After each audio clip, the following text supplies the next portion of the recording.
Hello, I'm John.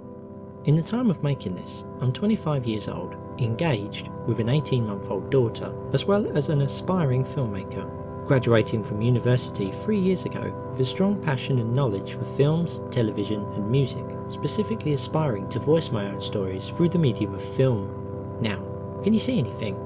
Do you notice anything odd about me? Perhaps my unusual gait, clenched fists, head down, appearing somewhat alien to my surroundings at a first glance.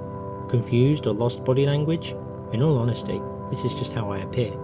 Maybe if you approached me and tried speaking to me, would you notice anything then? Quirky, eccentric, idiosyncratic, not normal? What is normal anyway? I can never really tell, but if it's really that obvious to you that I look and act different, well, I could say the very same about you. With a diagnosis of Asperger syndrome, a neurodevelopmental disorder for 20 years, it was only in recent years I decided to be more of an open book about my condition.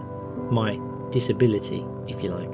Don't panic, it's not a disease, it's not infectious, I can't give it to you. You can't catch it elsewhere, not even from the MMR jab. It's genetic. I was born with Asperger's and have to live with Asperger's, along with around 700,000 others from the UK alone. Anyway, becoming more of an open book has helped me sift out who my close friends are, and who is shallow enough to unfriend me on the basis of knowing about myself and this condition. But John, you may remark, you can't have friends if you have Asperger's, surely? Well, you can, and you can also sustain a relationship and have children by the looks of it too. Suppose it's ironic that I aspire to tell stories of fiction and non-fiction surrounding character study, when this condition of mine can sometimes make it hard for me to study and read people. So how do I do it? How do I appear like I know what I'm doing? What's the secret? Well, there is no secret. Just years of practice, coping mechanisms, the experiences of life, and support, something some who have the condition, like myself, have been less fortunate to have. Why take so long to open up? Well, it's difficult enough having Asperger syndrome, but if you pile clinical depression and a generalised anxiety disorder on top of that, you have this vast juggling act that doesn't require lifting a finger. A train of thought that craves on derailment. Everything feels like it's going 1,000 miles an hour. And then, when I do manage to process what I want to say, and then, well, say it, the intention gets lost in translation between brain and mouth, coupled by the wrong type of body language that accompanies the thought that is eventually said. You don't look autistic. What does that even mean? I find idioms of old baffling enough, and you decide to throw that one at me as well. It's why I find it easier to write and express myself through this.